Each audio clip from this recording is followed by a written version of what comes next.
What is going on, everybody? Jason Aponte Brad Graham back in the building for another dual stream, streaming on Jason Aponte's channel and the SF Niners channel as well. Jason, how are we doing on this beautiful off-season Wednesday? It's amazing. I've got a parade of emotions right now. A parade, yeah? A parade, yeah. A parade of emotions. A big parade or a small parade? Like, if you had to gauge the size of the parade, would it be a lot of emotions? Not a lot of emotions? What are you thinking? I think the parade of emotions that I'm feeling right now is a little bit lackluster at this point. Like I would have expected a little bit more, but it is a parade nonetheless. It is a parade. I guess if you just go in a straight line in a short distance, you call it a parade, right? Like, so yeah.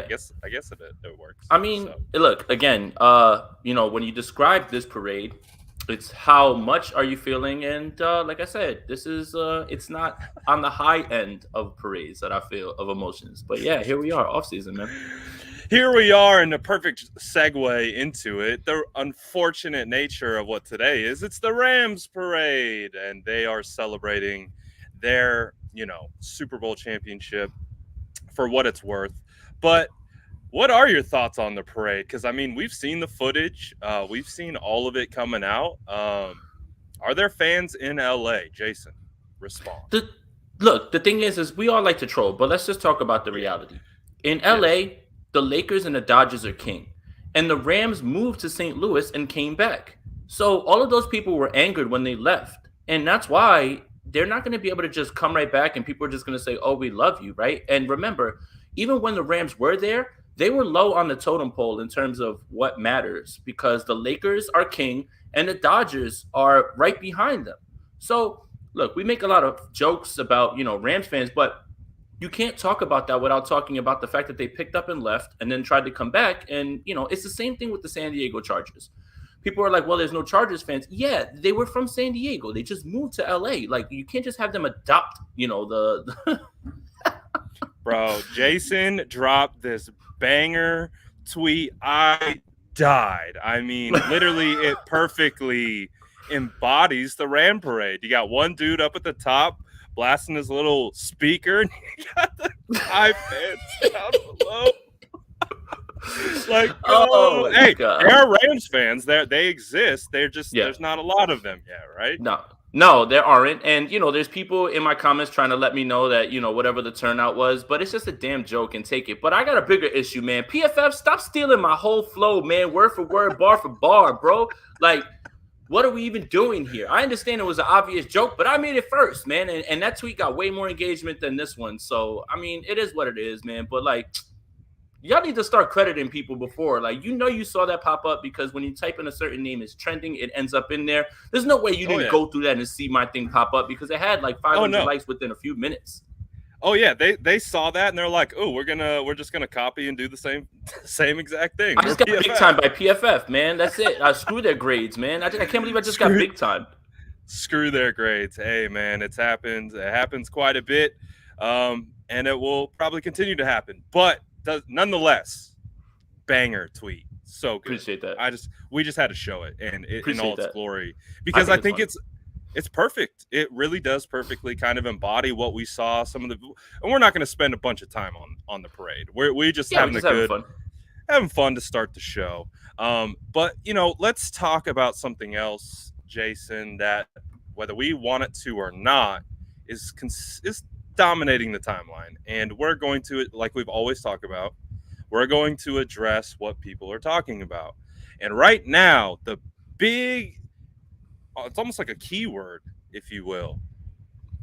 Jason, is 49ers quarterback Trey Lance, is he ready? Is he ready to go in 2022? Jason, is he ready? It's February 16th, guys. He doesn't have to be ready now. That's the good news. And I have no idea. Look, here's the thing that I have, and I think I've seen you on the timeline with it, and I kind of want to get off my chest a little bit too. People telling you, oh, well, this player hasn't looked good in practice. This player isn't developing well. Really? I didn't know that you were privy to practices that even the beat writers weren't. Imagine that. So you guys know more. You get practice tape? You can go to practice and watch practice tapes, so you know Banks is not developing. Lance isn't developing. How do you know? How do you know? Explain to me how you know. How do you know?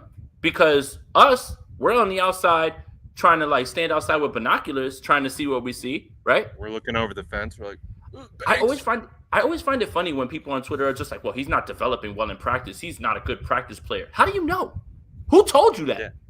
Like, what are you saying? Do you know?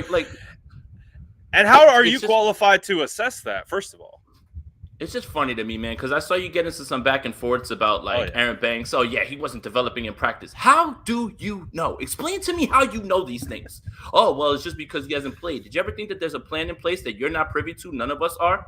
Like, I had to get that off my chest real quick because I have plenty of people that puff out their chest like, oh, they say with their whole chest, he's not developing in practice. He's not taking the strides. How on earth do you know that? Seriously, how on earth do you know that? Or unless you're just taking one quote that a beat writer said and just saying, yeah, that's what it is. That's still their opinion. You have no idea. So is Trey Lance ready?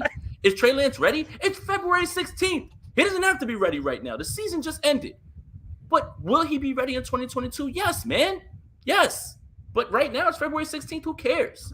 That's the question. It's like, why are so many people are still pushing this narrative like there's games to be played this next week? He has plenty of time to work on everything. But I will stick with fitting my narrative. Jay Glazer, who is tapped in as anybody. I don't know if you guys got to see, he was talking with Mayoko. Oh, yeah. And he was talking about how they love what he's been developing, that he makes these crazy plays in practice and the plan worked and they were this close halfway through the season to switching over to Jimmy Garoppolo. But lucky for them, Jimmy Garoppolo started playing very well. So it all worked out in the end in terms of development. You got to sit him for a year and Jimmy Garoppolo played well enough to win games. So am I more inclined to believe Jay Glazer than, 49er fan 123456789 _ on Twitter? Yes, I absolutely am. But it's just funny to me how people have these definitive statements about being in practice, seeing what the practice reps are. It's laughable. It is. It really is, man. Am I more inclined to believe Jay Glazer, who rarely misses, if he ever does? Absolutely. But he's built that equity.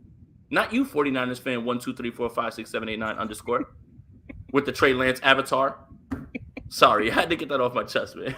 No, I love it because all you're doing is spitting facts right now. Like, again, that's what the timeline's for. It's for us to have spirited debate, talk about our opinions.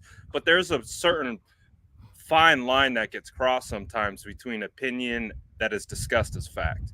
And I think that's kind of what we're in the realm of right now with the whole situation of, is Trey Lance ready? Is Aaron Banks ready? Is Trey Sermon ready? We don't know. We don't know. And guess what?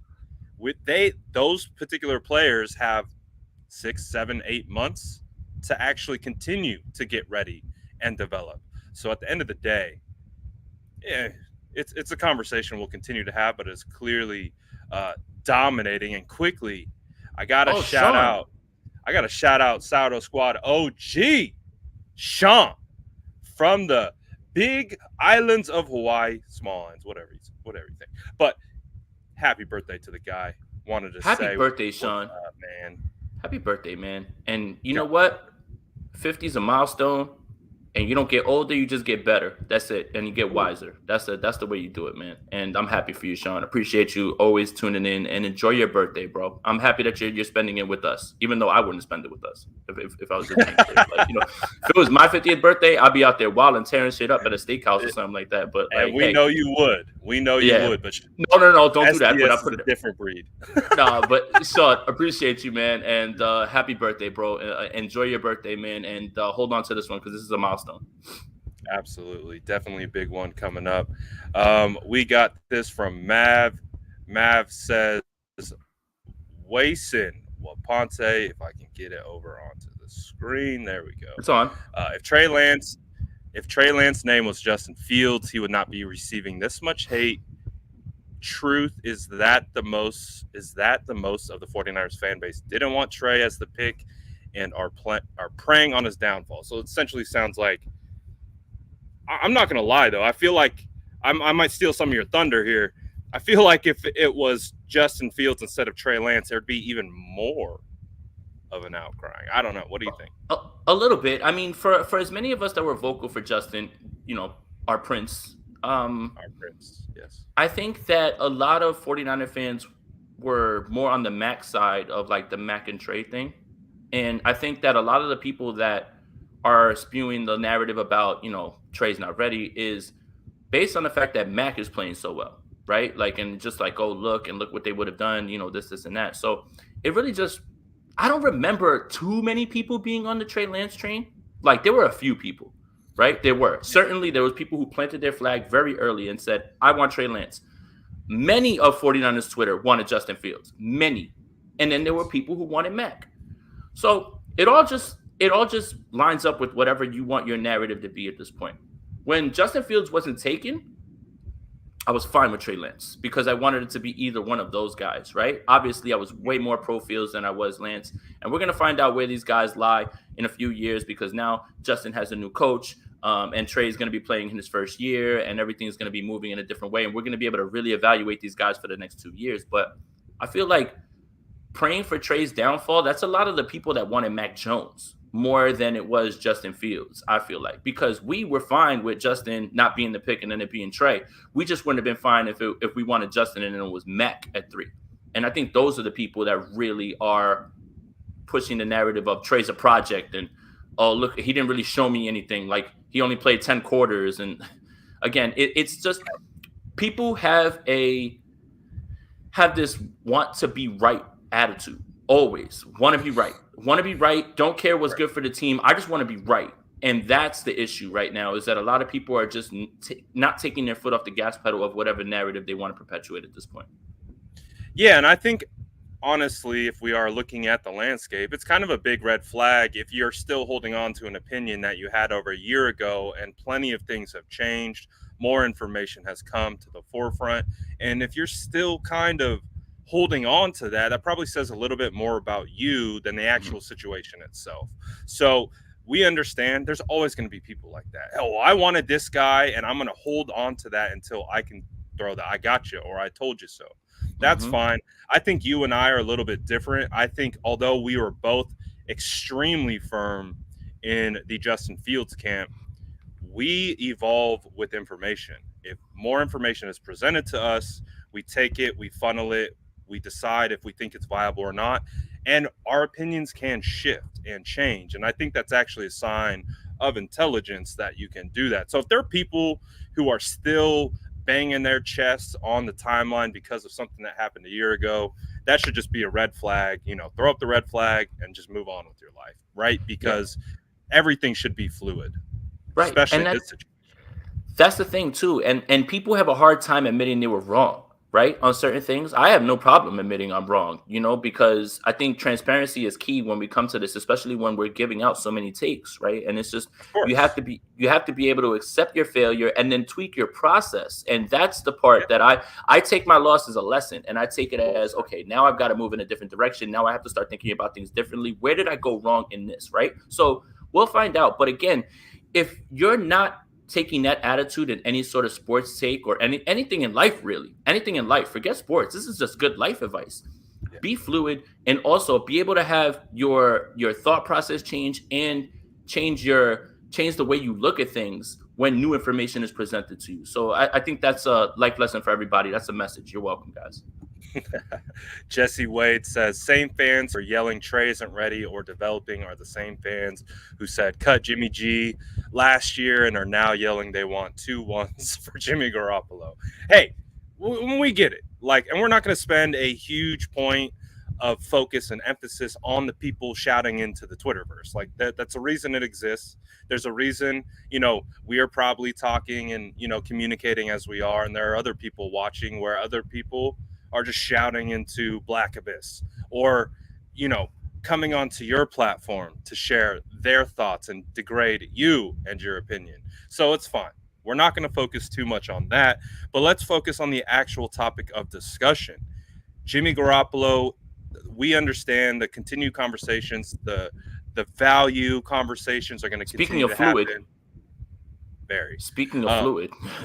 Yeah. So that's going to be a continued situation that will continue to evolve.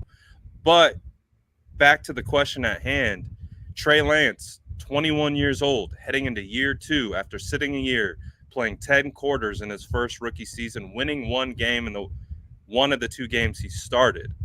Is there a realm of possibility where Trey Lance is ready, or is maybe a better way of phrasing it, is Trey Lance ready for the opportunity to be ready? You know what I'm saying? Like, Right. because I think we both agree experience is the ultimate teacher.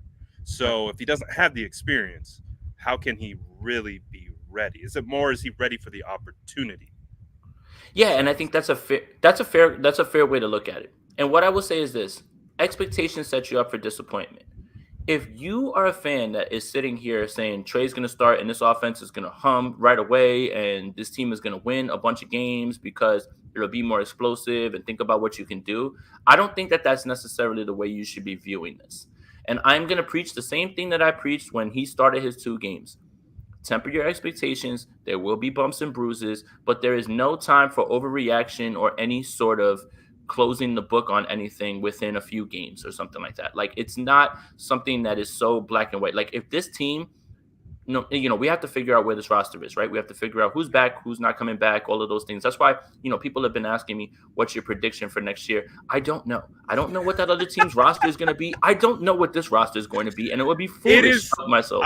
I hate predictions in of themselves, because we know week 1 versus week 18, the amount of insane change that occur, injuries, all that stuff. But the fact to ask for predictions before free agents have been signed, players have been traded, players have been drafted, it's kind of crazy, right?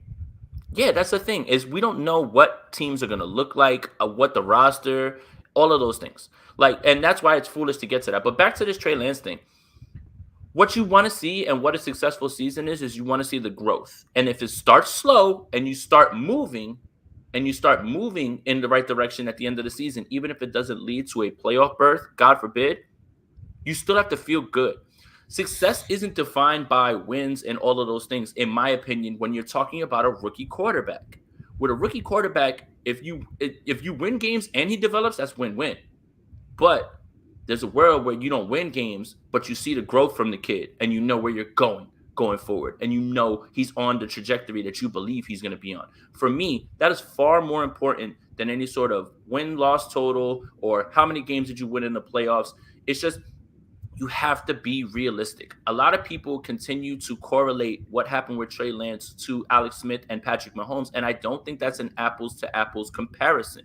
I don't think that's fair at all, right? Like, again, Patrick Mahomes is special, and I think that's why it's hard to quantify that, because if Trey Lance is, 70% of Patrick Mahomes, huge win, huge W at the 3 pick, right? And that's the thing is, if you're setting yourself up to believe that this offense is just going to take off into a place that it hasn't been in terms of deep balls and explosive plays, I don't know if that's the correct way to go about it. So you just have to make sure that you are viewing his progress through the correct lens. Everybody wants to win games. And you guys, I'm not telling you guys to not, want to win games, right? You guys are the fans and you want to win games. For me, the way that I will grade his first full season is on his progression, how he looks, how things happen. More, how does he react when things are not going well? That's what I want to see from the kid, which is what in those 2 games I was very impressed with. And even that little game against Seattle that he was in when Jimmy got injured. Thrown to the Wolves. Yes, right. I want to see that, right? Because it's easy to evaluate somebody when everything's rolling, right? When they're a front runner, like when things are going well and everybody's high-fiving and things look good. I want to evaluate you when things are not going well. How do you respond? How do you bounce back? Do you hang your head? I have seen none of that. So I just want to keep it in proper perspective when it comes to Trey Lance, how you should be viewing him and what should be a successful season when you really look at it at the end of the day, at the end of the season. Right, too. And part of it is like we did see Trey Lance for about 10 quarters. In those 10 quarters, did you get a good feel what the offense would look like around him? Or did it look like the offense was actually more confused? And I'm talking scheme-wise of like, what do we do with the kid? Like, do we run him the whole time? Is it play? Like, so did we even really get a good sense of what the offense could be in those 2.5 games that we saw? No, or what the install will be all the way through the season, and when they start to get through all of those things. I mean, the offensive line had to learn how to block. Kyle was trying to figure out what he wanted to call, what he was comfortable with calling, and I think that your best example is the Texans game, literally in one half. And you know what's funny is people talk crazy about Trey Lance's first half in that game. He was 10 for 13. Like, I don't understand like why they were making it seem like he was wildly erratic. I was in the stadium. I was there watching the game, and I was just like, what is this offense? It's like, what are we doing? Like, what? So I took it as more of an indictment on the scheme and the play calling and the setting up of plays than anything else. Yeah, and Kyle was trying to figure out what he was trying to call. In the second half, it all clicked. I don't know what it is that they talked about in the locker room, but what's funny to me is some of the things that really had me excited were the things that Trey did in the first half of that Texans game, including the design rollout, which was Kittle right there in the flat. That's your read. You know, Jimmy Garoppolo 100 times out of 100 times takes that, and it's probably a 1 or 2 yard game, but you keep going, and that's part of the schedule. He turns his hips, he shakes the defender and gets him up in the air, and then he throws the ball to the sticks on a line to Trent Sherfield. That's one of the throws that I was like, wow, look at that. Like, you see that? He had to throw like the layup throw right there that he wanted to, and it was only going to be 1 yard, but he threw it past the sticks, and he actually made the defender miss. That's something that the kid's still not even comfortable. So, again, the first half, again, you're like the offense, I don't know what it is, but it's funny because everybody talks about the second half, and obviously the deep throw to Debo, you know, the throw to Ayuk and the throw to Kittle. Which was a manufactured play off of a naked boot. Absolutely. But some things that I saw in the first half were more exciting than the things that were there for the taking in the second half when Kyle finally found his footing. Yeah, no, I agree. I think that play sticks out to me too. And again, a kid isn't able to make a NFL defender miss like that who hasn't executed play action for some time. So I don't envision an offense around Trey Lance that's going to be some spread, hybrid Cliff Kingsbury offense where they're, you know, running 3 wide, 4 wide constantly. And, you know, they're doing all that kind of stuff. Like, I don't see them doing that just because they have a quarterback that can run. To me, it makes most sense to still have the same shell of what Kyle Shanahan's offense is, but just to work more things off of it that include zone read, maybe some zone read RPOs, you know, those types of things to just use the threat of Trey Lance's legs, right, rather than relying on his legs. That seems like a fair plan going forward, right? Perfectly said, Brad. As usual, the smartest man on this stream. Continue to keep spitting those bars. Get out of here. I'm tired of you and your reasonable takes and you using your logic. Tired of you and your level-headed, logical thought process. Tired of this logic, man. I need the hot takes, man. Trey's a bust. Trey's a bust after 10 quarters. He's a damn bust. They should have drafted Justin Fields, damn it. No player will come out and definitively say he's ready. So he's a bust.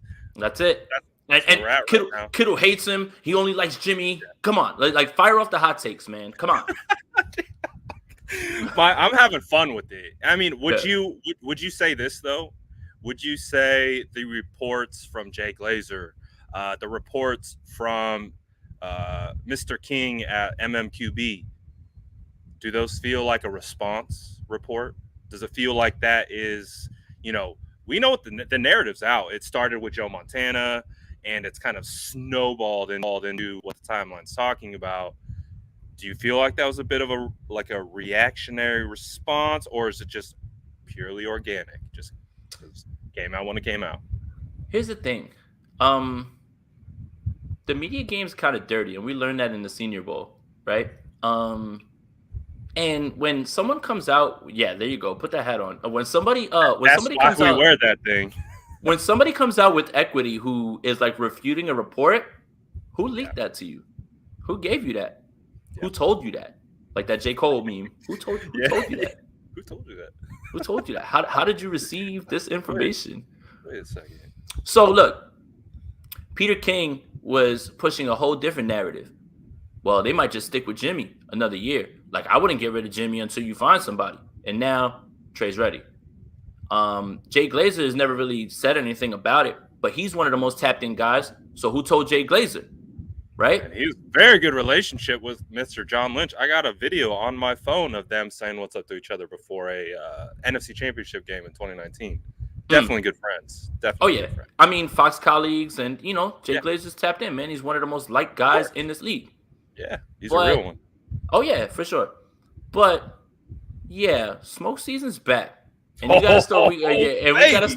We gotta start like sifting through all this stuff again. I thought we were done with this, Brad.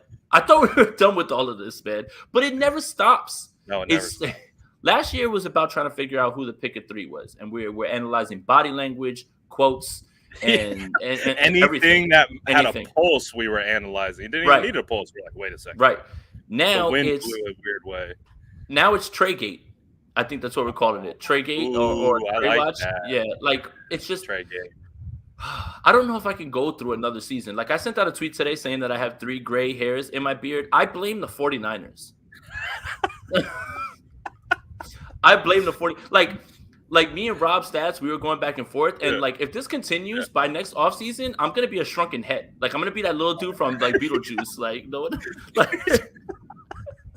like that's hilarious, dude. I actually read a report. I read some like factual thing that came across one of my things that if you reduce your stress levels, you can actually reverse gray hairs. So hey, you're not in the right line of business. So I'm talking to you 49ers. You're not good for my like listen, I know there's women who like salt and pepper. I'm not ready. Stop doing this to me. I'm not ready.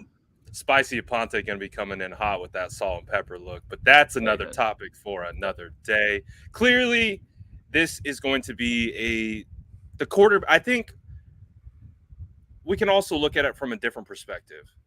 Does it feel like doesn't matter who the quarterback is? Could be Jimmy, could be Trey, could be Jeff Garcia, could be Alex Smith, it could be Kaepernick, could be Tom Brady, could be Aaron Rodgers. It just feels like the quarterback position surrounding the 49ers is going to be something that will be heavily discussed and debated regardless of who is actually there. Is that kind of what it feels like? For sure. And this has been happening. All right. Let's do the history. Yes. Who was the quarterback before Joe Montana? Steve DeBerg. You know what they said about Joe Montana? Yeah. You know what they said about Joe Montana when he was coming in the league? I don't know if he's ready. He's a 3rd-round pick, right? Out of I don't know. He's not ready yet. You got to sit him. Okay. Montana the Young, all the other things after. The 49ers quarterback situation will always be discussed in this manner because of the royalty that has played this position. And that's the thing. But it's so funny how people forget all of these things about you can't move off Steve DeBerg. Who's this Joe Montana guy? We don't know him. We don't know what he's got. Birth of a dynasty. So funny how things work out. I'm not old enough to remember that, right? Like that's I'm talking about that's 1981. I wasn't even born yet. Okay, guys, I'm not that old. But do the history. 49er fans were like, you can't move off DeBerg. What are you doing? It can't be this kid from Notre Dame. He hasn't even done anything. Again, leap of faith. And then when it comes to Joe Montana and Steve, you can't get rid of Joe. Who's this kid? He was only in Tampa Bay, played in the USFL. You see? Time is a flat circle as a 49er fan when it comes to the 49er quarterback situation. That's true. And it just, the situations don't change, the names change. And the same things are discussed every single time. It's so funny to me. So funny. Yes, so that's why if you see people who actually are changing their opinion, it's actually a good sign. That means that they're taking in available information to them and they're processing it through what they believe, and that's what we should all be doing, right? Let's talk about we had a new coaching hire. I don't know if you know much about Brian Fleury, I believe is how you say. He was a quality control coach. He has now been promoted to the tight ends coach per Matt Barrows of The Athletic. Fills the role that was left by John Embry, who joins Mike McDaniel in Miami. Initial thoughts, feelings, reactions? I'm going to plead ignorance on this one, Brad. I don't know what this brings. I don't know how this affects the team. I'm just going to say I don't know. I mean, I want to normalize saying I don't know as opposed to making up something and trying to like BS you guys and tell you that like this one, I don't know. I don't know. I hope it's good. But what I do know is this. Here's what I do know. Even if I don't know the coach, I trust the staff. Because no matter who it is, if they promote somebody or if they move somebody up, it means they've got a good feeling. And this coaching staff has been a Pro Bowl roster of coaches. That's why you see so many guys getting promoted. That's why DeMeco Ryans is going to be a head coach next year. So what I don't know about him, I will put my trust in the guys who promoted him because they're so good. Yeah, I hear you. There's going to be there's lots of changes coming to that offensive staff. And I'm going to kind of sit right there next to you. I think you did a great job of kind of prefacing it. You know, how much are we going to really know about a quality control coach who's, you know, been working his way up the ranks? You know, clearly John Embry is held in high regard. He's assistant head coach, so he's got big shoes to fill. Clearly George Kittle's in the room, and he's going to be a big leader of whoever's in there. So the hope is that it just aligns and works out. But yeah, I'm with you. There's really not a ton of analysis that we can really bring to the forefront, but it is a move, and it's important to note that the 49ers still have more moves to make. I believe a couple assistant offensive line coaches need to be backfilled. They still need to. Do you know? Are you clear? Is Anthony Lynn the OC? Is he just the assistant head coach? What? Do we know if they're going to backfill the OC role held by McDaniel? Do you have any inkling to that? No, I mean, he's the obvious choice right now at this point, unless there's somebody else that I'm missing, but he hasn't been named OC. And let's keep it a buck. You don't need an OC. Right. That's just a title, right? You need a project manager to handle all of Kyle's wants and needs. Yeah, that's it. You don't need an OC. He's gonna call all the plays. So yeah, I mean, yeah. Look at John V, man. Shout out to him, man. Happy belated birthday to him, man. Shout out John V dropping a dub on the stream. He says this conversation was desperately needed. All facts and down-to-earth, realistic opinions. Thank you both, Brad and Jason. Always a pleasure to have you both make the workflow easier. Hell, man, if we're making your workflow easier, that's all we need to know, because that means we're doing our job, right, Jason? Absolutely, and that means the gray hair is worth it. We do it for you guys. That's it, man. I'll take all the gray hairs if it gives you guys calm and peace. Like, I've had people, you know what's funny, Brad? I've had people reach out and say, man, you don't know how much calm you and Brad brought to me with the whole Mac at 3 thing, because you guys were so realistic. I didn't realize that you guys were so on edge about those things, man. It was so good, man. So good. Like people have been like, you know what? After seeing you two, you become my favorites because you guys are like trying to keep it like level-headed. And that is more heartwarming than anything at this point. But I didn't realize you guys were just on his edges. Like, I would literally like wake up in the middle of the night during draft season, like 3 a.m. My eyes would open, look up, and I'm like, are they really going to take Mac Jones at 3? Like, there's no way they're taking this can't happen. Again, we rationalize it. We run it through our tinfoil hat. Then we're like, wait, are they gonna take Mac Jones at 3? And then we're just like, oh. Did you see how John Lynch scratched his ear on this thing? Yes. And oh man, what a time to be alive, man. That was fun though. It was great. We still got to do year in review. I think that should be the next episode. Ooh, that's next episode.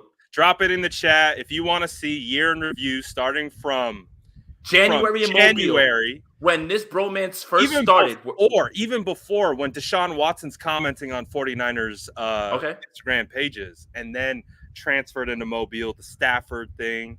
But we'll walk you through how me and Brad met, all of that stuff, everything, and then we can go through all of the 49ers news, because we were in the same room when the Stafford trade happened, and I'll never forget that, ever forget that. That was right after the game. Right after the Senior Bowl. We just popped a bottle too. We're just like, oh, what a good we blew it. We coverage. We popped a bottle of champagne because we were excited about what we just accomplished as bloggers and podcasters or whatever. And then literally, like, because we all have Shefty's tweet notice, like it went on and we all looked and we were like, did he just everyone went down at the same time and everyone went, ooh. We were like, yo, did he just say the Rams just traded for Stafford? And everybody just got quiet and sat and just started typing. Yeah. My phone never blew up. My phone never blew just up more in my fraction of what went down. So yeah, I think a week in a review is absolutely needed. Looks like the chat would be welcome to it as well. Let's go. Because there's a lot that went down, and that one's got to be like a 2-hour episode though, because we have to talk about everything. Like, and like we've got to set aside some time. Right. So maybe not a Wednesday. Maybe that might be a weekend joint where we just do something out of nowhere, since there is no football or anything like that. Brad, we'll link up and we'll figure it out, man. Yeah, that's a good point. That's a good point, but it has to be done. We have to properly document it as. And you know what? Who lived the whole thing?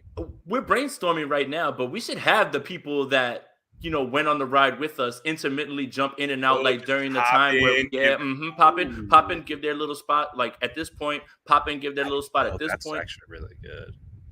Now that's production. Now that's a show you don't want to miss. That's content. That is a show you don't want to miss. Ooh, yes. Ooh. We'll talk, Brad.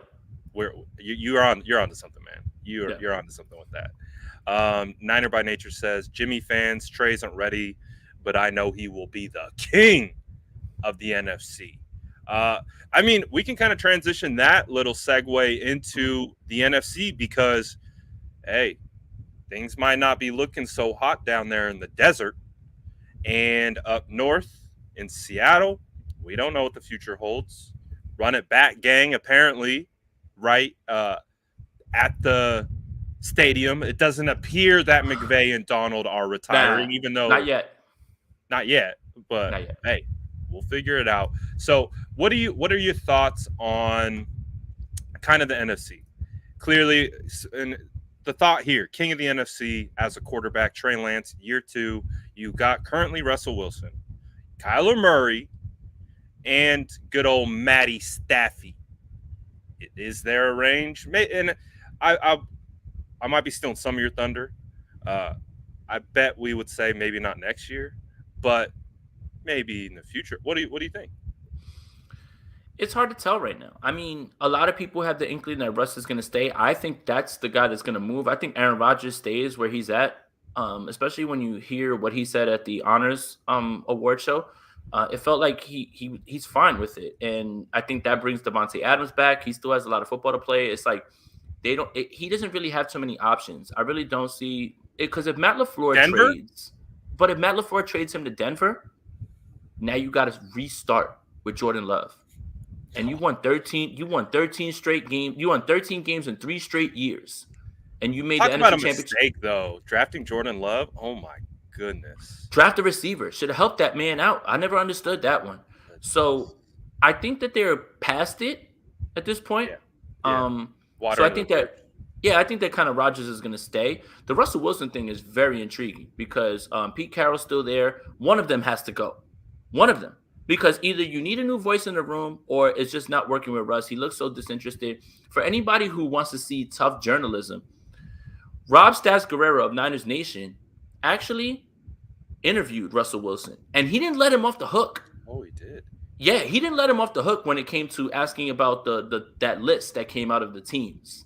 And Russ tried to sidestep it, and he's like, my focus is here in Seattle. He's like, yeah. He was like, you don't get to say that, though, because you and your people talked about these teams. So what changed? And he didn't let him off the hook. Like, he did not. Rob begrudgingly had to interview Russell Wilson, who's a Seattle guy, because he's SB Nation. But Rob did not let that man off the hook, man. Shout out to him, man. I think you guys should check that out. So just watch how, like, Russ tried to, like, sidestep it. He thought that he was going to give an easy softball answer, and Rob was like, no, bro. Like, he went right back at him and was like, no. Now you need to, like, answer this question. I'm not letting you off the hook. This is a legitimate question. Answer it. Yeah, that's not an answer. You didn't give me an answer to my question. That doesn't make sense. Everybody just look as a podcaster, whatever it is, right? If I was on something with Russell Wilson, I would probably just take whatever answer I could get and just leave it alone. Right? I don't have equity to, like, push that man, right? Challenge someone. Right. No, I don't. But Rob wasn't playing with him, and the answers became increasingly like the same thing over and over, and he wasn't really saying anything. It was a bunch of word salad, basically. So I think it's Russ that has to go, right? So Russ goes, Trey starts, Kyler's still here, but I think that I don't know what they're doing in Arizona right now, because it feels like they're trying to put it on Kyler when we all know what's really going on with that team. It's not Kyler. It is Cliff. Why are you protecting the guy who electrified your roster and is one of the better quarterbacks, young quarterbacks in this league, to protect a coach that fails every single December without fail? Like every single December, whether it's college or the NFL. Check the numbers. I'm not making it up. Every single November, December, that man folds. So is it Cliff or is it Kyler? I don't know, man.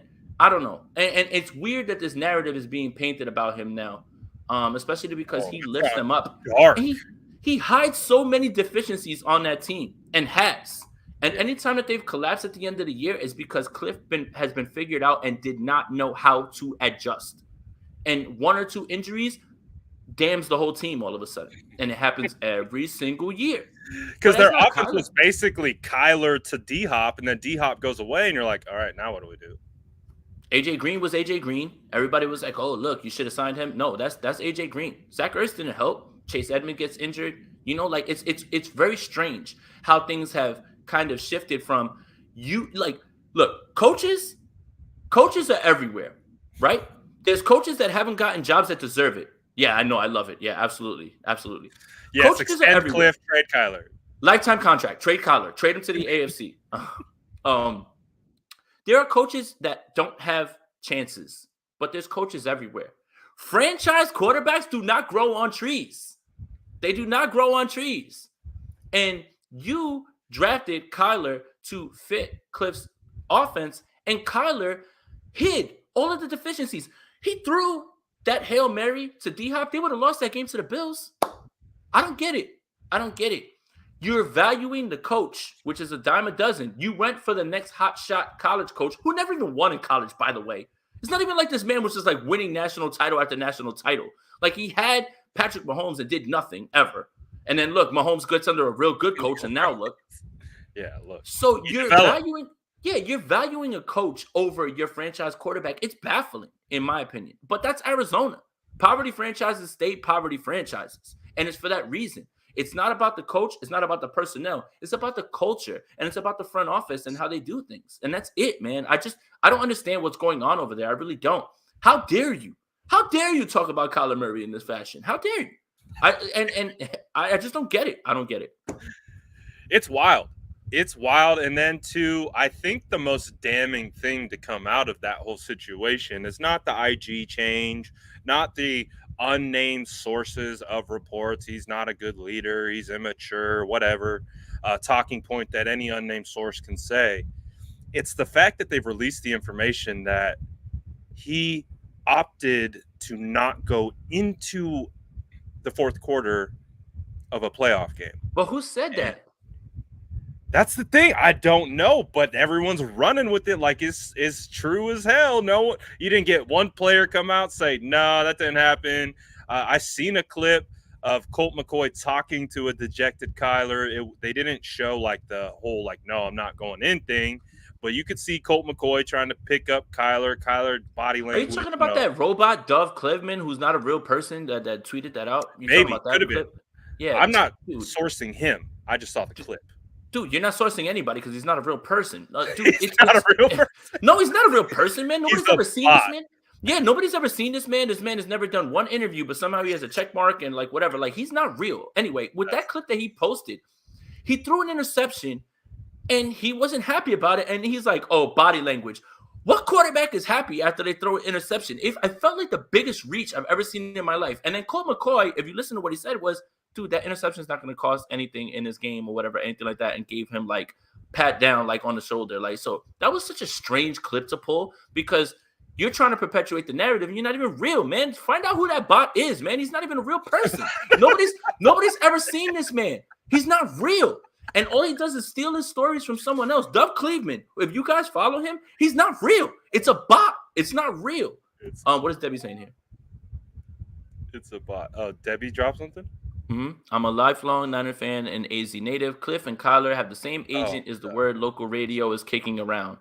So they're both leaving? I don't understand. It just feels like they're scapegoating Kyler at this point. That makes no sense. Did the defense fold as soon as JJ Watt went away and guys got injured? Like, I don't understand any of it. Like the Rams own the Cardinals in the same fashion, right? Like that for a while the 49ers did with the Rams. So it's like, what did Kyler do wrong in this game, man? The offensive line, they never really addressed that either. They thought they would get away with it with quick throws and their fancy bells and whistles offense. Man, it's a college offense. Nobody's scared of them, man. Like, they are not real. I was never worried about them being an impactful team in the playoffs when you look at their track record, man. Like, they just like Cliff, it does it every year. The only reason they made the playoffs is because they started 8-0. It's almost impossible to not make the playoffs if you didn't start that hot. And they got a little dangerous, a little close. I mean, clearly the numbers were in their favor, but they were definitely tapering off towards the end of the year. It could be a situation, too, where if we try to reverse roles and, like, let's say we were podcasters for the Arizona Cardinals, I'm sure we would understand and the timeline would be the same conversation. Why did we lose? Why didn't we go far in the playoffs? Why? And then people are like, well, probably is quarterback or is Cliff. It's Kyler or it's Cliff. And then it becomes this pitting against each other, just like Jimmy versus Trey. All fan bases are very similar. You know, they operate off the same, it's almost like fumes. It's just you change the helmet. That's about it. It's the same talking points. So I would imagine a lot of it stemming from people want to blame someone of why they weren't successful after the hot start. And it slowly snowballed, and now it's like on fire kind of a situation, right? Where now it's like, okay, is there someone to blame? Is it Cliff? Is it Kyler? Who it like? So it's wild. But how do you see it ending? Do you see it just kind of being like a Seattle situation? Everything calms down. Everyone gets back to business. Kyler's a quarterback in 2022 for the Arizona Cardinals, and just move forward. Where's the improvement from Kyler? I don't understand that. If you want to move off of Kyler, where's the improvement? Who do you move to? That's the thing. Everybody always says, oh, you got to move off this guy. Okay, look in the draft. Is there anyone in the draft that you can safely project that would even be anywhere near what Kyler would do? Is there anyone in next year's draft that you would say? Malik Willis, but we understand he's a raw prospect. And, okay, so I'm glad you said that. Malik needs a year. Needs a year. He absolutely needs a year. That's why if the Steelers go ahead and draft him, it comes with a veteran quarterback who's going to start in front of them. And you can have yourself a veteran quarterback who has won games and is a very handsome man, Steelers, for the small price of either your 2022 or your 2023 first round draft pick. Imagine that. But it's just, where do you go from Kyler? That's the question. Where do you go from him? And it's so easy to say, well, you just drafted a guy. There was no guarantee that you're going to get anywhere near the production that you did from that new quarterback from Kyler Murray. We make fun of the Rams a lot, right? They trade their picks for known commodities. But those same people that'll look you in the face and tell you that the draft is a crapshoot, laugh at the Rams for saying, we are jumping out of the crapshoot and we're going to take known commodities. Yeah. What's wrong with that? Don't look me in my face and tell me the draft is a crapshoot and then say, well, the Rams just traded for a guy that has a long track record in this league and can immediately contribute. Why wouldn't you take the known commodity? I respect it because at a certain point, we understand rookies come with developmental time, and you have to preload that into them. And if you don't, that's how you put too much on guys. You force them into situations they're not ready for, and they bust right in front of your eyes because you're too concerned about your look of drafting said player. But you could absolutely just sidestep that, right? And get Jalen Ramsey, Matthew Stafford, Odell Beckham, like Von Miller. The list goes on. But can we really be ultra critical? They are the ones that had a mini championship parade today. Although it was a parade, it was mini. It was cute. It was cute. Cute's a great word for it. But it did occur, and they did. So they are the Super Bowl champions. So there is something to say to what they've done. You just have to identify what your philosophy is and attack it, right? I'm sorry. Just a tweet came across real quick. I'm sorry. I know we don't promote the drama, but I would be remiss if I didn't read this tweet off. Hey, all right. Go for it. Someone tweeted Grant and said, Trey Lance is a poor man's Cam Newton. In the end, he cannot read defenses and make accurate throws. I hate to say that it's going to be the dark ages for the next 4 to 5 years. And Grant quote tweets it and says, "Sure, David." And look, and then Javi.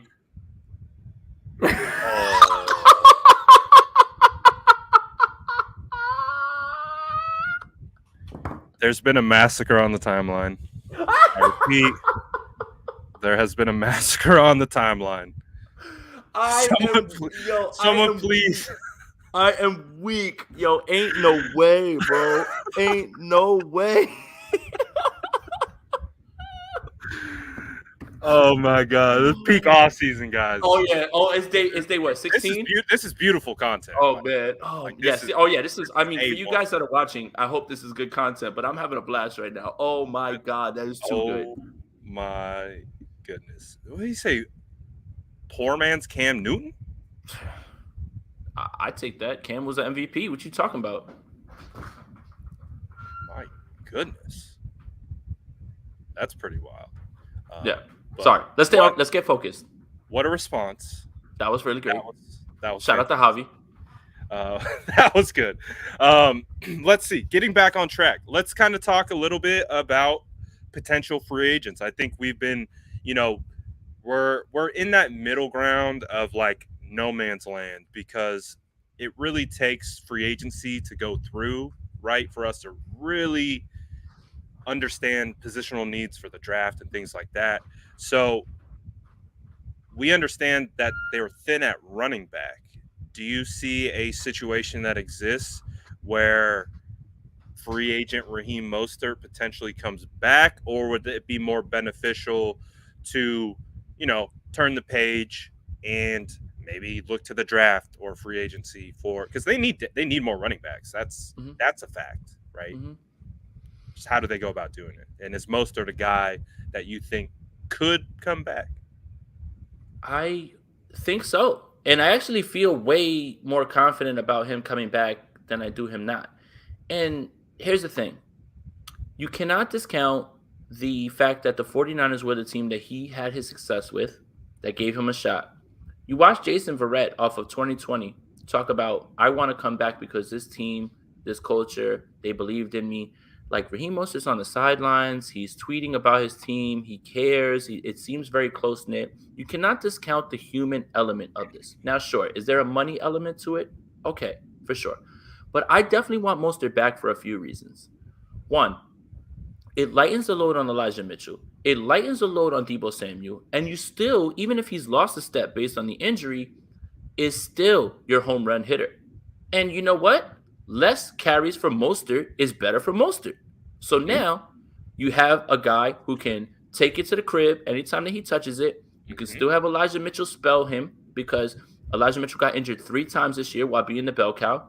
And you lighten the load on Deebo Samuel because I don't think you can expect what you just saw from Deebo Samuel every single year in terms of touches and punishment. I love it. I think that he's a perfect fit here. The only other place would be Miami because they're going to be running something similar.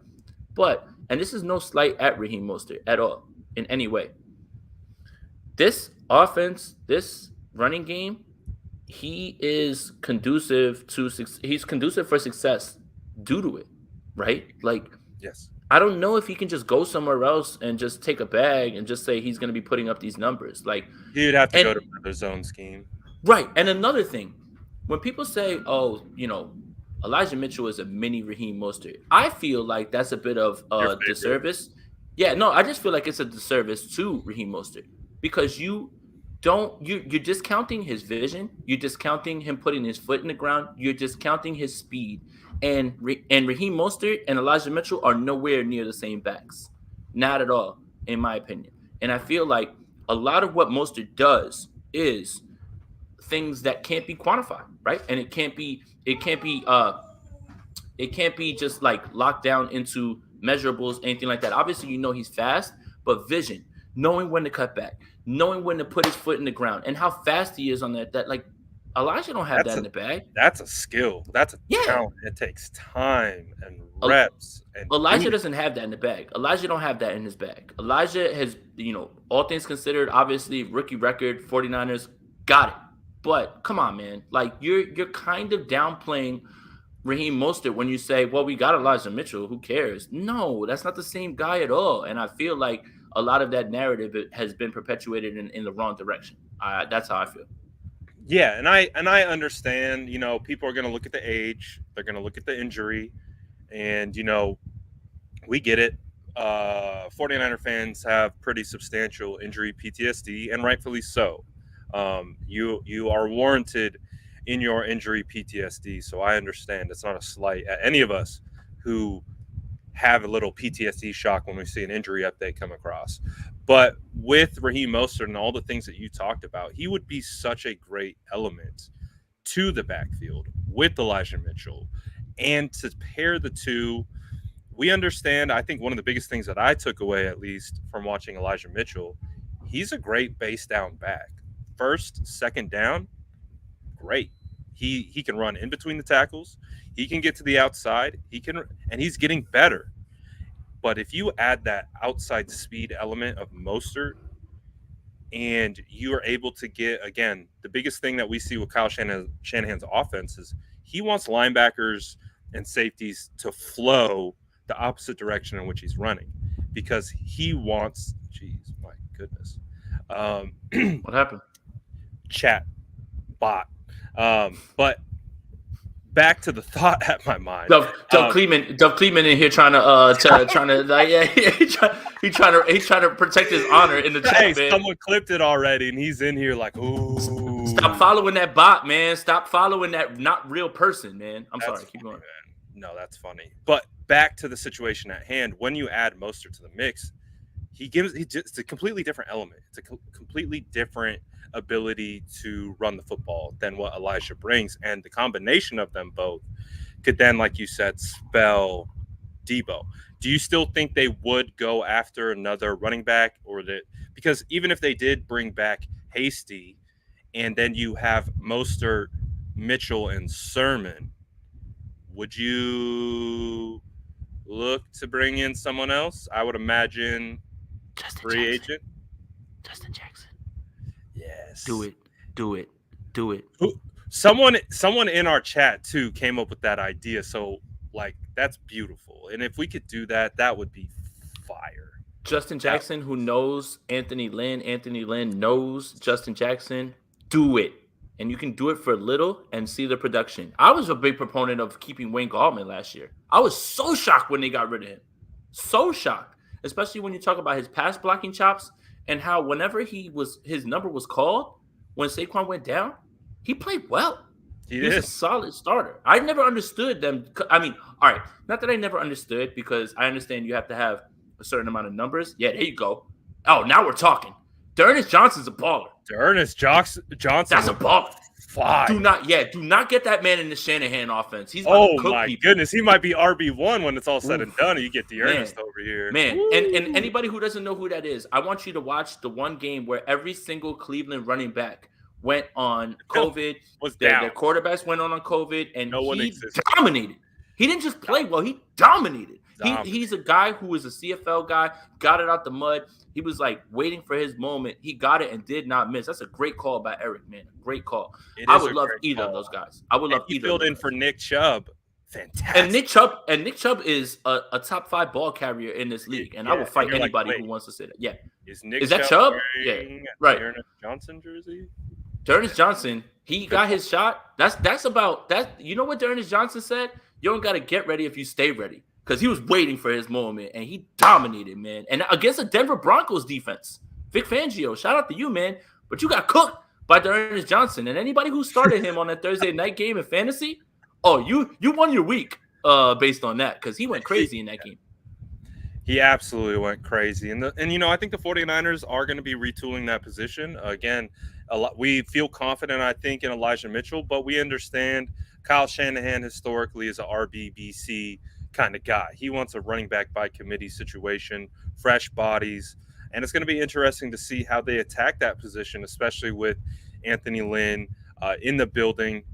Be very interesting. But another position that is going to be, we kind of started talking about it at the beginning of the show, but it's going to be a position that we continue to talk about. Offensive line. What do you think is going to happen? You have you have so many unknowns. Other than Trent Williams, you have Laken Tomlinson, who is a unrestricted free agent. You have Alex Mack, who's on the fence of retiring. You have Brunskill, who is a restricted free agent. You have McGlinchey coming off injury. What do you think? What do you do there? The 49ers have 4 question marks. And you're going to have to do it in the draft. Shout out to Cole Strange. Because I saw Javi mock Cole Strange, and I was like, oh, okay. I love it. Hey, shout out Cole Strange. You just followed me yesterday on Twitter. No way. Let's go. It's lining up. Get the tinfoil hat. Get the tinfoil hat. It's all lining up. Cole Strange followed me, guys. Be careful. Here it is, man. Cole Strange guard took snaps at center. Let's go, man. I'm trying to tell y'all. Oh, no, but yeah, there are 4 legit question marks. Brunskill, they may not match whatever it is that somebody sends. And people tend to pay offensive linemen, especially when they feel like they can exploit or get something more out of it. And you know what? You tag him with like a 3rd-round tender or something. Someone pays him. They might take the 3rd rounder because that's an insane value for a guy who's coming from the AAF. He was undrafted. You paid nothing for him. You've paid nothing for him while he's played for you. And if you turn around and get Brunskill for a 3rd, hey, if you're a GM, you're doing cartwheels. Absolutely. So, look, 4 question marks. And there's 2 scenarios where how this goes. Laken decides to stay because we're going to find out how that goes because I think the difference between him staying is 10 and 15. If he gets 10 here with anybody else, then he gets 10, he comes back. If he's going to get 15 somewhere else, he's gone. Yeah. And I understand that, right? Makes sense. Alex Mack comes back. Yeah. Alex Mack comes back, but you draft Cole Strange. So you can have your backup plan right in there, right? Well, they need to do that anyways. The center, in my opinion, is a must because it doesn't matter if Alex Mack is coming back. He's long in the tooth, as they say. Yeah. So any year could be his final year. Any play could potentially be his final play. Like, you just don't know. You know, he's played so long in this league, 13 plus years, I think. You don't know how the body's going to last and when it decides, I'm done. So you need that backup plan, right? Yeah, 100%. So you have that. Then you bring in Cole Strange, who can play guard. You still have Aaron Banks. And you still have, let's see what happens with McGlinchey, because I don't think people understand how the injury is very serious. Like, it's a 50-50 chance that he can come back. And I know that sounds simple, right? Everybody says, oh, it's always a 50-50 chance you can bounce back. No. I'm talking about like 50-50 chance that he can even play again, let alone be anywhere near the level that, again, the 49ers didn't find him on the scrap heap. They drafted him very highly. So to only get 4 years out of Mike when he didn't miss any games and then to have his career cut short because of this injury would be very hurtful. Very hurtful. And look, Tom Compton played well. But the last 2 games of the season, the divisional round and the NFC Championship round, that's Tom Compton. That is Tom Compton. Okay? They hit him as long as they could, and it didn't work at the end. Rashawn Gary whipped his ass. And then the Rams whipped his ass. And unfortunately, you can only hide somebody for so long as the deficiencies are still there. Shout out to Kyle Shanahan. But for the people who said, yeah, but for the people who said to us, right, like, oh, look at how good Compton's doing with Mike McGlinchey. That's the point. Eventually, it was going to catch up. So look, what if, and this is something that Jordan Elliott, Splash Cousin, who is much smarter than I am, has floated back out there. Very smart, man. Very smart. What if Banks goes and fills in for Laken and goes right back to his old spot at left guard? Okay, right? So now you've got your answer there, right? Because you drafted him, you identified him, But again, you guys that, saw him in practice and know that he wasn't developing, right? That's got to scare you, right? Sorry, I had to throw it up one time. I love it. After that is, what do you do in the draft and what do you do in free agency? Who can you pick up, right? Because I think that people get enamored with talent and forget about how they fit in the scheme. So if the 49ers pick up somebody in free agency that isn't like a big name, people are going to be like, but like we did with Tom Compton. Oh, God, Tom Compton's going to have to play? Oh, but you can scheme around that and you can use him, at certain points. So it's going to be very interesting to figure out how they do all of these things, right? You've got Jalen Moore as well, too, right? Left tackle's locked. We know that. Best in the world. Left tackle's locked. Where does Jalen Moore go? Can Jalen Moore play right tackle? We don't know that yet. He's going to have a whole offseason that maybe he might have to. So it's the offensive line for me is the more pressing need in the draft and in free agency than secondary is, in my opinion. Only because I have a really good feeling Jason Verrett's coming back. I have a really good feeling that they're fine with Ambry Thomas. And I still think they're going to draft the safety. Hello, Jalen Petrie. I floated that out there today, and I think that he is a plug-and-play guy over Hufanga. Like, if you draft Jalen Petrie, start him over Hufanga immediately and don't even look back. Don't look back at all. And that's not, like, me being, down on Hufanga, is that what Petrie does and his versatility, it can't be matched. He's still better in coverage right now, and he hasn't even taken a snap in the NFL than Hufanga is at this point. And of course, he can develop, but when you draft somebody at 61, it's got to be plug and play, right? Because that's what they thought about Banks, right? In the second round, you take a guy, you got to start him right away. But I think Petrie is that. And if they take him, or if they take, Arnold Ebukadi, I'm good with that. But that second round pick, because we don't know if we're getting a first, we don't know if we're moving up, it has to be plug and play. So for me, the offensive line is the biggest thing they need to address at this point, because you have 4 question marks. You legit could be starting Trent Williams and 4 new guys next year. It legit can be that. And that's not a place that you want to be at this point. No, it terrifies me, because one of the things that I watched from studying the tape this year is they had to completely change their run game because it wasn't working with the personnel that they had on the offensive line. They were trying to do things with the guys that they had, and it wasn't working. It wasn't successful based on the archetype of players that they had available. So they had to switch, they had to change, come off that. That's why I give so much credit to Mike McDaniel and what he was able to do with the run scheme, and why things started to work is because he built a scheme around his personnel and not vice versa. It wasn't like he took those guys and were like, hey, you guys got to run our scheme. Oh, it's not working. Well, we're just going to keep doing the same thing. They had to scrap what they were doing and really implement more gap schemes and things like that, where they're blocking leverage more than actually like getting guys out, because we had some undersized guys. So they had to make that shift. But now when we look towards Trey Lance and what Trey Lance offense is going to look like with him, well, what are the O-line going to look like in front of him? What's the blocking going to look like available to him? Because I'll say I don't see a group that's like a power blocking team that is just going to dig 350-pound defensive tackles out the A-gap and just shove them out the way and you run right off their hip. This offensive line, as it's currently built, is to be fluid and to be able to move and get sideline to sideline and do those types of things. So that's going to be a huge development. What does this offensive line look like, and how does that translate to the actual look of the offense? What type of schemes are going? So it's going to be something that's going to continue to be developed, but there's a lot of questions there, and we're going to have to see if they address it in free agency with re-signing Lakin and or going out getting someone new. It's going to be a process. It is absolutely going to be a process. Are there any other positions of needs or anything like that you're thinking of that is going to be a big emphasis for either? I mean, you talked about the safety position, but other positions of emphasis for free agency and or draft? Wide receiver? I mean, the 49ers are going to have 3 wide receivers under contract. 3. Yes, 3. And that's not enough.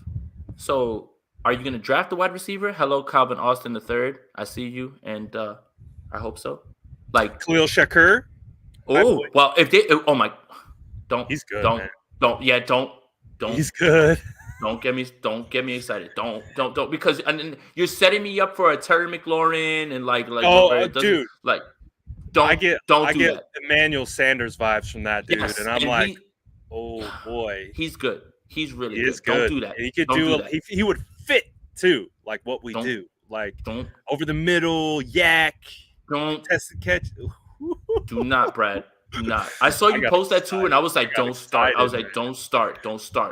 I was doing a mock, and he kind of fell in my area, and I hadn't watched him yet. So I'm like, I'm gonna go watch him, and I was like, oh, holy hell, who's this guy? And don't I'm tired of you, man. I'm trying to think I'm tired of you. I'm tired of you, man. Don't make me mad, bro. Don't make me mad.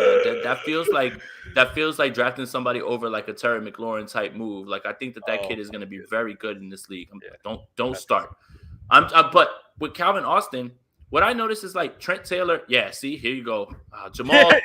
Hey, we're starting it now. Put it on the timeline, everyone. No, Khalil Shakur, get it out to the 49ers. No.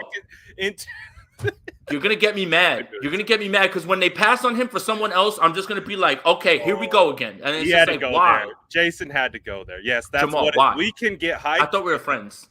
Guaranteed 49ers are going to pass on him. I thought we were friends, Jamal. You know what I'm doing? I'm playing mind games. Everybody's superstitious about things. I'm going to start like visualizing players that I really don't want, and then they'll take the other guy that I actually do want them to take.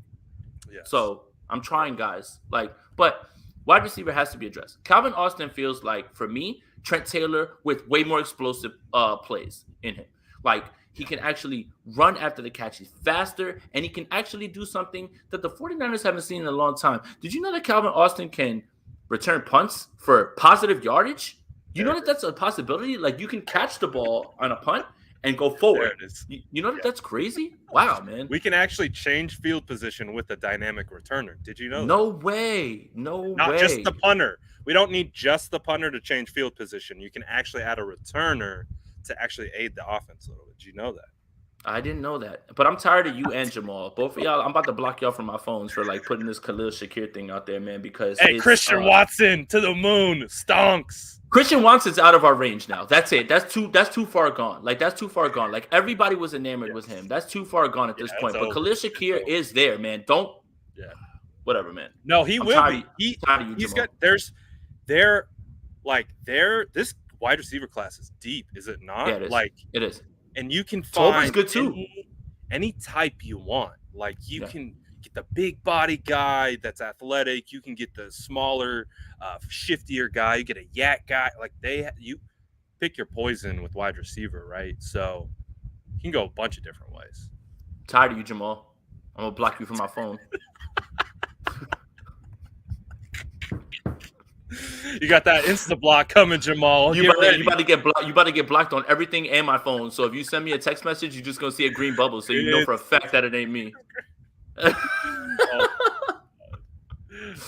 So good, man. So I kind of cut you off. Is it Calvin? Is Calvin Austin the Calvin guy Austin is one. Calvin Austin.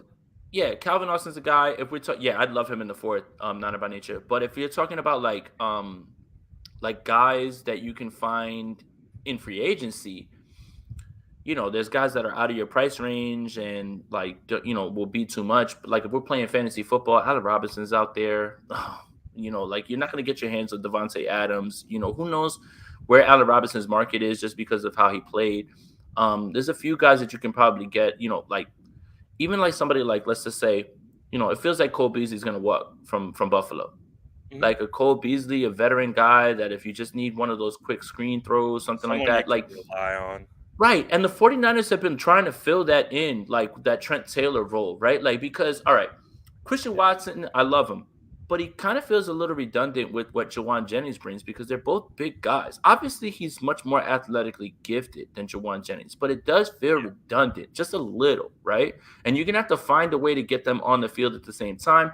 How often do the 49ers run 3 wide receivers? Not very often, but they have been trying to find that Wes Welker, Trent Taylor kind of guy, and Cole obviously fits that because he's like, one of those guys, but Calvin Austin is much more explosive. So that's one of the guys, but they'll find somebody in free agency that they're going to bring back. Does Trent Sherfield come back? Do they draft another guy in the draft? So do you think, just quickly on Trent, yes or no, do you think he comes back? Would you want him back? I do want him back. I mean, a lot of what you saw with Trent Sherfield was because of what we saw with Trey Lance. It wasn't because of what you saw with Jimmy. So I think that the 49ers have that in the back of their mind, and I really don't think that Trent Sherfield is going to be in high demand. Plus, he plays special teams. So that's another thing that is like a big must. I want him to be their key, like captain on special teams. Yes. And also be that guy that you and I and Jordan saw in training camp. Oh, yeah. Constantly getting the rock from Trey Lance. And if Trey Lance is going to be QB1 this year, I wouldn't mind having a guy in the building who kind of rode with them that rookie year. And I mean, you saw the hype from from Trent Sherfield when it was getting ready to go to that Texans game when they were giving Trey Lance a start. Trent Sherfield was posting on Instagram like he knew he was about to get the ball. So, and he did, and he should have had a touchdown in that game. Trey just kind of missed him on that underneath throw from the block from the linebacker. But I would like to see Trent come back, not because I think he's going to be wide receiver 1, but he seems like an extremely solid role player on the team. Yeah. Sorry to cut you off. No, you're good. They just need to address. They need to address a few things. I would like to see a tight end 2 come in here, and I would like to see more wide receiver depth. My tight end 2 free agency look at 2 names: OJ Howard, David Njoku. Whip their ass out of 22 personnel. Whip their ass out of 22 personnel. Who's gonna cover Njoku or OJ Howard and Kittle? Who? And they don't have to be paid. And that's Kyle wants to run 2 tight end sets. Like he has to. It's in his DNA.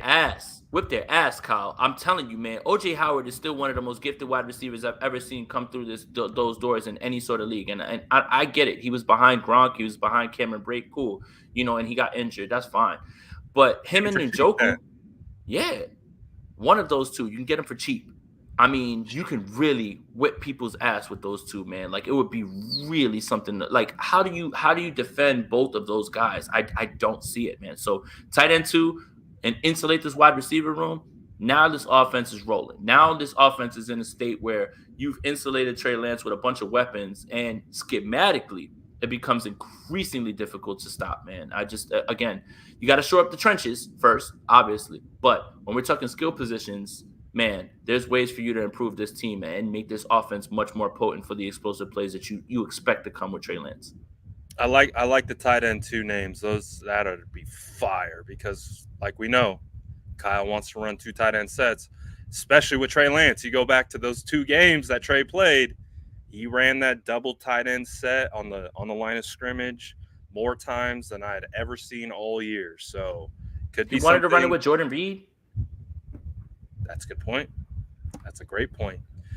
So, yeah, I think those are 2 targets. Keep your eye out. You know where you heard it first. Jason Aponte. We could see the 49ers come through with OJ Howard, right? That would be fire. We know how talented he is. He was in the same draft class as George Kittle. That was considered the best tight end draft class. And Hunter Henry. And he was at the top. He was up there because of with his measurables. Because he's a giant man who's fast and strong. Just built like an NFL player. But Jamal says Martavis Bryant walks so Christian Watson can run. Can't tell me no different. That's hilarious because I loved Martavis Bryant coming out of Clemson. Him and D-Hop were my boys. Funny enough, I didn't like Sammy Watkins, though. When everyone liked Sammy, I was like, D-Hop for me. D-Hop was wide receiver 1. I would fight you to the death over it. And then to Martavis. I love Martavis. I wish he didn't get into the trouble that he did because I felt like he could have been a special player. Hey, by the way, while we're here and we're showing love, Jamal's in here, showing love. Make sure that you guys subscribe to Jamal's channel. Jamal and Jasper, 49er Talk. Those guys really know what they're talking about. I big supporters of those guys. So make sure that you guys are tapped in and you go and check it out. This is a beautiful time for 49ers content creators, and Jamal is one of the best up-and-coming guys, man. He deserves more eyes on his shit than anybody else does at this point, I think. Hell yeah, and look at him showing love to the boys. So absolutely pay it in return. Go give Jamal a follow. Follow him on Twitter, YouTube, do it all. Yes. He's definitely he's going to be one of the up-and-comers of 2022, that's for sure. Oh, yeah. We should start breakout candidate. We should start ranking content creators. Whoa, that's a whole other episode. But breakout candidate for sure. Yeah, we could do it all. MVP, comeback player of the year, all that kind of stuff. Justin says, is E. Sanders available? Emmanuel, Vet back in the room and in the slot. Do you think Emmanuel Sanders could be a target? I mean, I don't see why not. I mean, nothing that I saw from him in Buffalo other than some injuries that he had. He wasn't slowing down. I mean, let's, keep it a buck. Josh Allen can put it on the best of them, But, yeah, he'll be out there. That's not a bad thought, Justin. I wouldn't be super opposed to that because the other thing is Brandon Ayuk never had the chance to work with him in 2019 because he obviously wasn't on his team.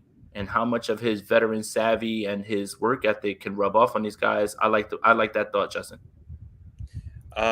Sal says Kyle tried to get Austin Hooper to pair with Kittle a few years ago. Just a thought, and Njoku and Kittle could be crazy. It wasn't to pair, but yes, he did. All right. I was gonna say. Are you gonna say it, or am I gonna say it? Because I don't. We're not gonna officially say it because we have enough going on the timeline. But yes, Kyle did try to get Austin Hooper. That part is true. Not for the. But you hit the period there. Kyle tried to get Austin Hooper. No, but Sal's not wrong though. They do want to run two. They want to run two. And if you really want to look at the example, it was the Jordan Reed thing. He really had like visions of like Jordan Reed and Kittle kicking everybody's ass out of 22. But yeah, like you're not all the way off, Sal. That's an untold story behind closed doors about what was really happening with that Austin Hooper thing. Yeah, and it'll come out eventually, but in George Kittle's book. yeah. Oh my goodness, Jordan, Jason. Jordan, I wish. Too many J's hopping around. This has been fun, man. I don't know what it is about these off-season lives, but I think we're just a little bit more loose, or just going with the flow. Taking it as it comes. Right. Tell the good people where they can find more of your content, where to subscribe, where to follow, and get more spicy Aponte on their timelines. Appreciate you, man. As always, Jason Aponte 2103 right there. Look, I nailed it on the first shot on Twitter. Jason Aponte on YouTube. And I do have some news to give out real quick. If you are subscribed to my channel, I did open up memberships for people, and it's called the Spicy Squad. So anybody who wants to join, you will get new emojis, badges, you will get access to certain things. When I do call-in shows, you have to be a member of the channel to be able to do that. So you can do that on the channel. I just opened that up, and I really haven't announced it. They wanted me to do a community post, but it's probably best that I do it here. If you are trying to join the Spicy Squad, do it. You will get certain perks, everything, but make sure you like this video on both channels, subscribe to both of our channels, hit that notification bell, because the only thing that I'm waiting on right now, man, fingers crossed, because it's the 16th, 2 days left, waiting on that Combine invite. If I get that Combine invite, then we out here lit, because the content will continue. But I appreciate everybody who is in here and is just vibing with us, man, because off season, let's just face it, it's a slow time. And if you feel like we're trying to pick stuff up and talk about, it's because we are. That's what we're doing right now. And that's what every single content creator, we're all just Peter King, all of these guys, they're all doing the same thing that we're doing. We are just better at talking about the 49ers because the national media largely ignores the storylines or gets it wrong about what's going on in the building. So that's what we're here for. And we appreciate all of you who have stuck with us on February 16th while it's the offseason. Got a long way to go. Got a lot more to cover, but we appreciate all of you guys, man. Absolutely. Sourdough Squad, Spicy Squad, handshake emoji to the moon, baby. Make sure you sub and join Jason and the Spicy Squad, because if you're a Spicy Squad member, say you're a Sourdough Squad member and you join Spicy, one and the same, man. You got to do it. Absolutely got to do it. Heard you. Follow the man everywhere that you can find his content, because you saw on Twitter, this boy drops bangers and then PFF swoops. So I can't believe it. I'm tired of PFF. I don't like your grades. I don't like the way that you go about it. And now you're stealing memes. I'm tired of it, man. Tired of it. We got to start our own analytical squad. It's pretty funny though, because they did that to me with the Trent Williams photo. I didn't raise a stink about it because that photo's not mine. I didn't know where it came from. I got it from Trent's story. So when I posted that iconic Trent Williams photo of the Dallas fans flipping him off, I put a very specific filter on it. They took the screenshot of my filtered image and reposted it and didn't give it. We got beef. But again, like I said, it wasn't my photo. So who am I going to be like, hey, you didn't give me credit for my edited photo that I didn't take? It's on site PFF. They got a track record of doing that. It's on site PFF. We ain't playing with you. They watch us. Do you know why? Because we're good at what we do. That stolen content thing, man. Like back in the 90s in hip hop, if you were like bootlegging CDs, people would just like destroy it. Like this is the thing. Like there's no biting. Don't bite. I'm telling you, PFF, it's on site when we see you, man. Like don't play with us. Don't offer me no job because I'm gonna be like, no, man, I don't want to do that. Oh man. No, man. Grades. No. So as you guys know, though, I can guarantee you the news cycle from here until next Wednesday, when Jason and I will pick it up again, there's going to be something else that goes down. Who knows? Within the last week, the whole Kyler Murray situation happened. Now Jimmy Garoppolo is worth the first-round pick, according to sources. So we'll continue to see where this goes. And it's going to be crazy next year. So not even next year, next week, I should say. So make sure you tapped in with Jason and I. We'll be back next Wednesday to talk about all the fun stuff happening in Niners world. Appreciate you all. Remember, like and subscribe to both channels, dual stream. Do it, like it, click it.